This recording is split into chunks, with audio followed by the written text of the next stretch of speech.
Very good morning. It's a great pleasure to present today in this seminar on a very important topic.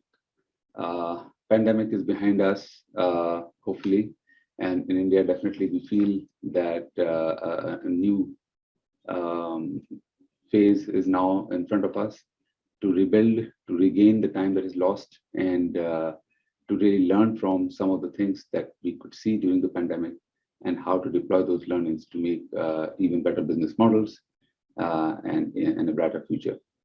So in this context, I think it's very timely to discuss learnings regarding digital transformation. I'm going to talk about the learnings of BCG on digital transformation in banking. And I would highlight that just a few weeks back, BCG concluded a massive study, the whole world, covering over 1,000 companies to understand their perspective on digital transformation and what has succeeded, what has not succeeded, what works, what doesn't. And obviously, we covered over 100 retail banks as well across the whole world, Europe, Americas, and Asia, roughly equally divided. So what I'm going to do today is to share some of the findings of this study, and it has very direct relevance to all the financial institutions, banks, non-banks who are engaged in rapidly transforming themselves. What we call today the institutions who are transforming themselves from digital legacy or legacy institutions or legacy incumbents to digital incumbents. And that journey is very important, is very interesting. And obviously, the financial institutions are not just having to become digital incumbents, they have to become digital natives and then hyperscalers. So that's the journey that we have seen. And some of the learnings that I'm going to talk about today is very relevant for this journey. So let's get started. On this chart, we're just showing at a very high level what was the message that we got as we talked to the banks. We are asking them, what do you see as a primary driver for digital transformation? And just till last year, almost majority of the respondents would say it is COVID that is driving them to rapidly transform. Even now, a large number of non-banks industry people still say that COVID pandemic is accelerating, but not for banks. And I think that's a big message. On this page here, you can see 35% of respondents basically rank the shifting industry dynamics, shifting consumer tastes, is basically that fundamentally the rules of the game as far as banking is concerned are completely changed. And it is not an external pressure due to pandemic anymore. There is a realization that the banking industry is set in next 5 years to pretty radically transform because of the tectonic shifts in the dynamics of the industry and consumer tastes and behaviors. And as the youngsters are coming up, the banking has a whole new meaning. And that is dominant, as you can see, very large share of respondents talking about that, and much larger than, almost 10% larger than our sample of the entire, set of respondents. So that is a very big thing. And also you can see the number two is also higher than the average of the whole industry, which is pressure to innovate. New entrants are coming up, and it is real. Let's look at this chart here. Now, this chart is global, and I will talk about it and also provide perspective from an India angle. Now, as you can see on the very left-hand side, from the early 2000 to 2020, over these 20 years, as far as market capitalization is concerned, 30% today globally, market capitalization in financial institutions, you have to keep insurance aside, is driven by non-banks, fintechs, payment service providers. So the banks are contributing less and less of the market capitalization. And this is a global picture. In India, it is 40% already. So the disruption is a little bit more intense in this market. For the audience who are here today, I think this is even more stark, even more important. Fintech is no longer a niche that you talk about, some startups doing something. Fintechs are actually real, and they may be looked upon as a future of financial services, and banks have to really take very, very strong cognizance of it. Number two is, the valuations are starting to reflect, most banks are rated at 1 to 2 times net revenues. Fintechs are rated at 13 to 25 times net revenue. This is global picture. In India, it will be even starker. And of course, the markets are basically just discounting the future, both in terms of growth rate also, and also where the customers of the future are going to likely to go. And then this is also reflected in the amount of private equity investment that has taken place. In 2021, calendar year 2021, globally, the amount of money that went into fintech space, 131 billion, new money that was invested, was more than the sum of entire money that was invested in the last 3 years, 18, 19, 20 put together. And India has emerged as the third destination, third biggest destination to get this flow. And with the recognition that Indian banking sector is one of the most disrupted, and probably it will be the poster child of how banking sectors of the world will look like, given the way we are progressing, especially in light of our public digital stack, the India stack, the fact that we have had such phenomenal success with UPI, the fact that already, fintechs and big techs like Google and PhonePe and many others are already, a very dominant channel through which most of the people in the country are doing banking or the basic banking in form of payments. So that actually just puts us the stage for an even more sort of critical importance to how the journey has to be started, because the attackers are here to eat the lunch of banks, and that's quite clear. All right, so globally, when we did this survey, we asked people how successful you are with the current digital transformation initiative, and that's the topic of today's discussion. Digital transformation, what is the learning? And this chart basically shows how the respondents worked out. So we basically asked, the metrics that you have set forward for digital transformation, how successful are you in them? And people who said that they were able to meet the target value or exceeded them, they could create a sustainable change with their digital transformation. We call them the win companies, which are here in the green color. And then value was created, but not all the targets met. Only about 50% of the targets were really met. And sustainability is not yet fully established. That is the yellow zone, which we call the worry zone. And then there are a number of companies who are in the woe zone, which is where the value did not get created, less than 50% of the targets met, and so on and so forth. And you can see 13, 52, 35. That's the number for the whole sample of over 1,000 companies across all industry sectors. Banks are not very different. So as you can see here, compared to 35% of the companies who self-report that they feel that they are in the win zone, 38% of the banks report so, but a vast majority struggle with it. And I think that's not something new. I think it is appreciated by most industry folks that it is tough. Getting digital transformation to deliver is not easy, and many institutions, they start and they falter on the side. And what exactly makes a successful transformation and what doesn't, I think that's a very important topic of our discussion.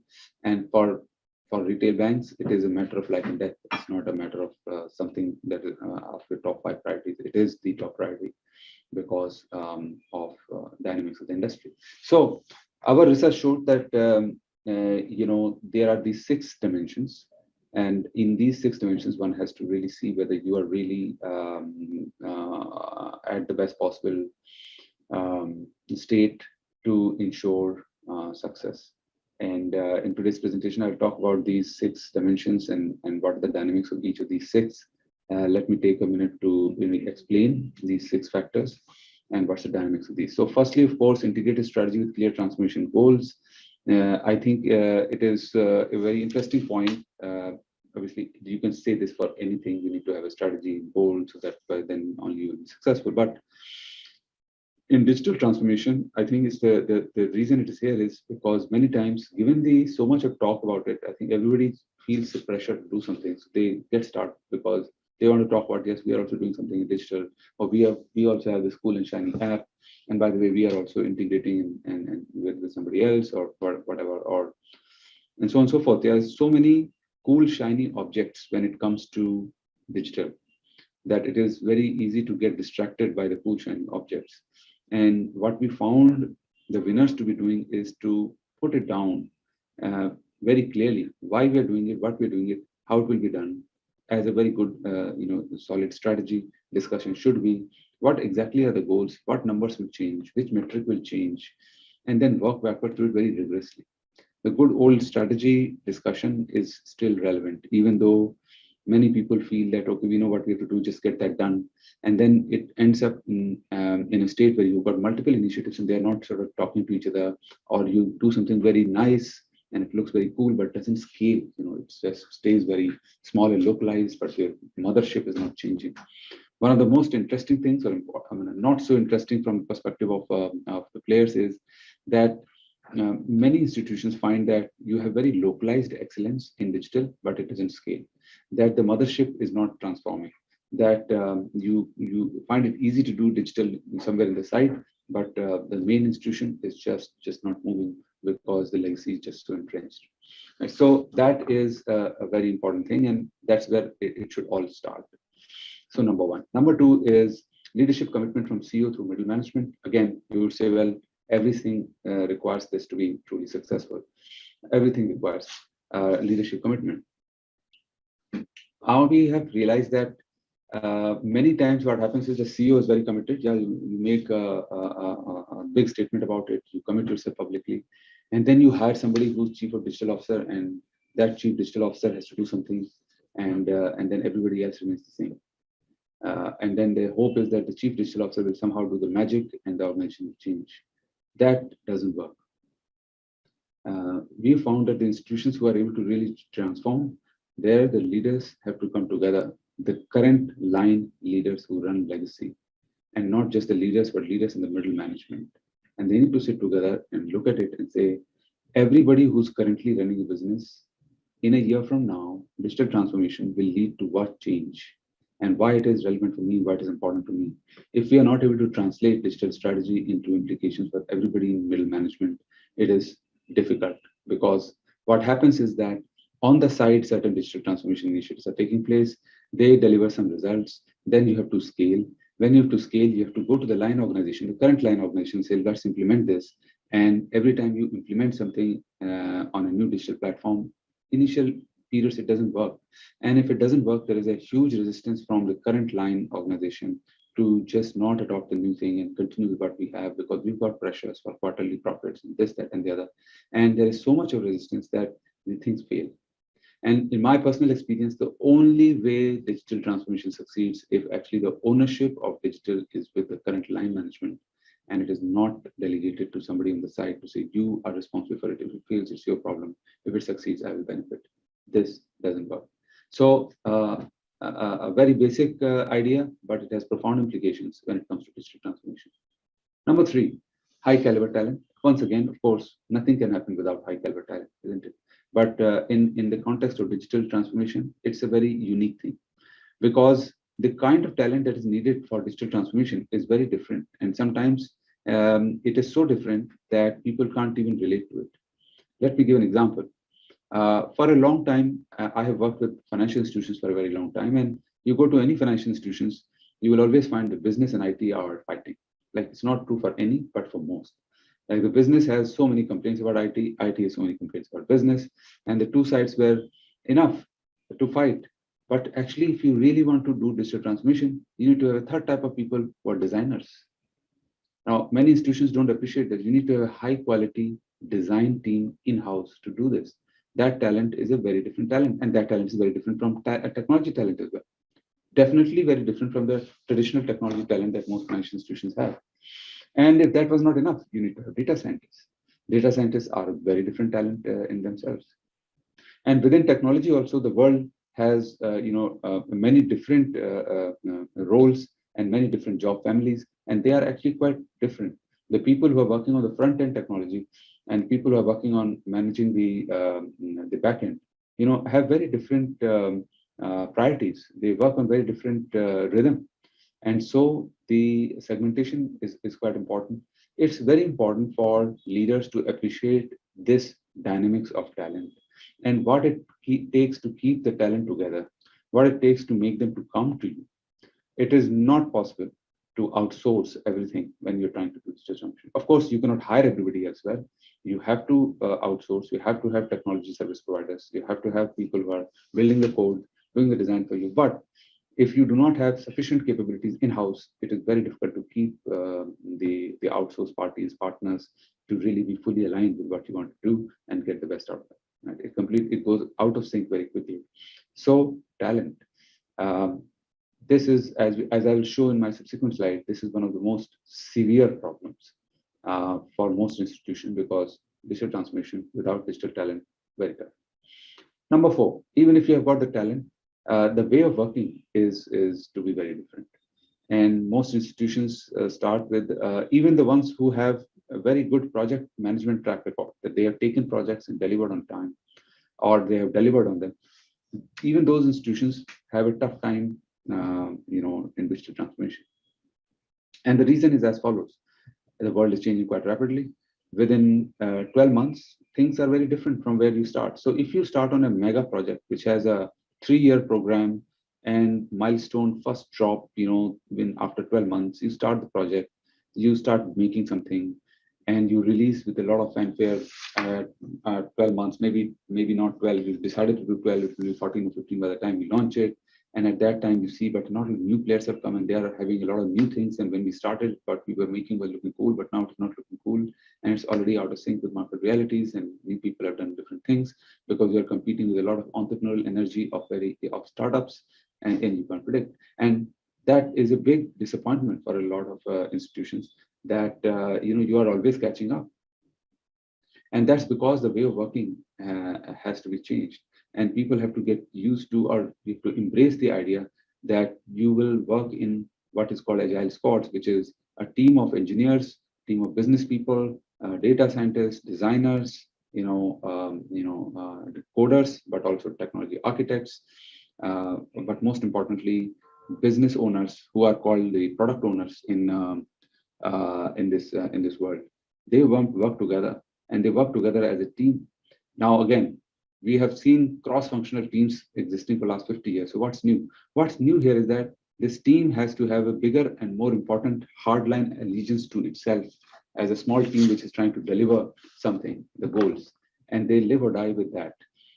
Rather than coming together for something, but staying very strongly associating yourself with from the department that you come from, because the silos are the biggest problem.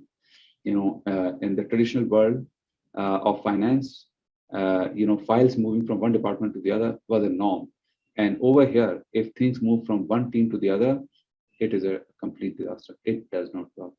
So if there is a small team, that team is set for a goal, and they have to learn fast, fail fast, work together, anticipate problems. The team should also have compliance people part-time. It should also have legal people part-time, so that once things are done, nobody comes and says, but it's not possible, we can't do this, this is a problem, that's a problem. Everybody has to come together in the beginning, set together, and agree on a goal, and then work together on it. And then if the things don't work, it's everybody's problem. Like, you can't have a compliance team saying, I told you so, you can't have legal team saying, I told you so, you can't have other technology people saying, I told you so. So this change is not a small change. This is a very big change. And many people try to do lipstick on a pig by saying, okay, we will just bring cross-functional team. What's the big thing? You'll get 4 people to come together. But in order to make it work, you need to change their performance management. You need to change the way they perceive their growth in the organization, both short-term, long-term. And unless that is fundamentally changed, this doesn't work. And silos exist because we have all grown up in a silo in most of the traditional organizations. So if we want to do this, fail fast and learn behavior, it needs a very different way of organizing themselves. And finally, effective monitoring of progress. And it's again, everybody does that. In terms of digital transformation, it's important to say, what are the metrics? Just launching an app is not enough. It needs to change real metrics. If you have created a new process by which loans are going to be given, and the old paper-based processes are going to stay in the side, how many loans are actually going through the new process and how many are going through the old process? And if that metric is not tracked, you create a phenomenal journey. And that we know the standard term in the industry is called a happy path, which is one of those situations where the customer doesn't have to do anything, meaning everything goes straight through, cut, and you get a loan. What percentage of loans are actually going through a happy path, even though you have the happy path? And many times we find, okay, only 5%. 95% are going through the old method, or there are too many exceptions or too many escalations, and then it doesn't work because fundamentally the organization is not changed, and you by far don't look like a digital native. You look like, okay, small part of it is digital, but by and large the same thing. And that is why metrics and measurement are very important, so that they keep you honest. And my experience is, that designing and implementing is about 30% of the work. 70% of the work is actually then once you implement a new journey, implement a new tool, implement a new app, making that app to be adopted by your own employees requires a lot of very careful problem solving. Why are they not adopting? Solve this problem, solve that problem, and then you land up with solving about 50 or different problems to unlock the small reasons why things were not being adopted. And if measurement is not very sharp, this is going to slip through. And last and not least is technology itself. Most institutions have monolithic IT architecture, which is not easily scalable. When we talk about digital, we want to have hyper scalable business model where you can scale very quickly. Cloud is very important. It is very important to have microservices enable architecture so you can connect with partners very seamlessly. That's a very core mantra in the digital transformation. Nobody can just sit in isolation themselves. They need to be connected. Financial institutions in particular in the future have to sell most of their stuff on other people's platforms. Right? When people are purchasing a car, they are on some platform. At that time, they need to be able to buy a loan, and it should be seamlessly integrated. When people are making a payment, buying something on somewhere, they need to make payments have to be integrated, and so on and so forth. So embedded finance is a very big part of the future, and it's important to recognize that technology architecture, if it is not keeping pace with it, they will not be able to stay in tune with the requirements of their partners. So if you go to an e-commerce player and say, we want to tie up with you, the requirements that they put on you in terms of the turnaround time, the speed of response, your API should respond in so much time. Those things are not possible unless the IT architecture has been upgraded sufficiently. So these are the 6 dimensions. And I would like to just provide a little bit more context on these 6 dimensions. So obviously, we've studied more than 1,000 organizations. We found some of them say, okay, we are doing very well on these 2 and not 3. And some of them will say, we are doing very well on these 4, but not 2. And we found that, not surprisingly, but a very, very clear linkage between the number of dimensions that organizations feel sufficiently confident that we have done what it takes and the results that they achieve. As you can see, as you have 1 to 6 dimensions under control properly in spirit, you can see that the impact is accelerating. It starts slow, of course. Then by the time you reach 4 dimensions are doing well and they're firing, and you're already starting to see very good success rate, and then it just exponentially goes up. And it's important to highlight that in the world of digital, there are hyperscalers, right? Hyperscalers like Amazon, Google. Businesses scale very rapidly. They are so well-defined digital organizations, and they will be mastering all 6. And it's important to see where one performs on each of the 6 dimensions, because that's the holy grail of digital transformation. That if you are digitally transformed, you should be able to hyperscale very quickly. It's not just about cost reduction. And so we've been able to plot banks across the world. Indian banks will not be any different. So we got people to rate themselves. Where do you, on a scale of 1 to 10, on each of these 6 dimensions that I talked about? And on this chart, you will see the range, the highest and the lowest, and also the top and the bottom quartile, which are the yellow dots, and the bank symbol is there everywhere to show where the banks are. As you can see, banks by and large, on an average, are in the middle, because banks are large, a part of the sample themselves. But there's one area where banks are, on an average, banks are very close to the top quartile, which is leadership commitment. Was very true. Most of the leaders in financial institutions are starting to appreciate that there's no running away from it. We really need to do this. So leadership commitment is there, and of course that also means that leaders are starting to appreciate that there's no way away from it. There's no option. We have to do it, and so more and more energy will go into this space. But on other dimensions, we don't yet see banks really moving anywhere close to the top quartile. And that's the reason why, in terms of success rate also, we don't really find financial institutions to be more successful than other industries in achieving success in digital transformation, even though for financial institutions, it is such a do and die situation. So clearly, it's a call for action. And hopefully today's conversations will have good quality deliberations on how to move the needle on other dimensions, assuming that number 2, which is the commitment of the leadership, is really there. And now a few more some small things just to bring to light of what financial institutions are doing. The single most important thing that all financial institutions try to do is to get their customer experience and journey right. And I think that takes about 70% of the effort of most financial institutions. It is a very difficult job.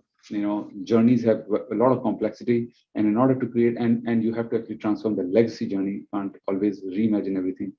And so, as you can see, it just stands out as one of the most important things that use case that banks are working on. And the second one, quite understandably, is how to connect to other digital ecosystems, how to create partnerships, because financial institutions are realizing that very few people, consumers, really want to deal with financial institutions. They feel that is just incidental. They want to do things, they want to buy things, they want to shop around, they want to buy a car, they want to buy a house, and then they want financial institutions to be silently available there at the right time, seamlessly integrated into that journey for them to provide the service. And so this whole thing around business model innovation, ecosystems is very much the top priority on most institutions. And as you can see, it comes at top three. We also found something very interesting that is worthy of attention of the audience here. Here you will see on each of those dimensions, we basically said, where are the banks which are really succeeding? And there are the which are not succeeding. So the green ones are the banks which are succeeding, and the yellow ones are the banks which are not succeeding or not so successful. And just to see the difference. So as you can see, customer experience journey, like everybody is emphasizing that as a top priority. The successful banks are really on the extreme, but not so successful are also there in terms of the priority. Business model innovation they are doing, but we found that a very big difference between the winning banks and not so winning banks is the gap in the sales and market acceleration. Because very important to realize that digital fundamentally obviously can reduce cost also, but the most important dimension of digital transformation is hyperscaling. Like your sales and marketing, if you invest in digital, you can scale the organization rapidly and you can unlock that. And that is a very big difference between the winners and the losers in the banking sector. While most other places you'll find they're by and large similar, there's obviously a gap. But this is one of those places where we find much more investment by the winners than by the people who are behind. And then I'll just present this one last page before I end the presentation is another dimension where we found a big gap. So in this chart, you're seeing, enablers. Where are you focusing on? Different dimensions. As you can see, new ways of working, digital skill building, setting up digital hubs, upgrading technology. And you find by and large the winning banks, which are green, and not so winning banks, which are red.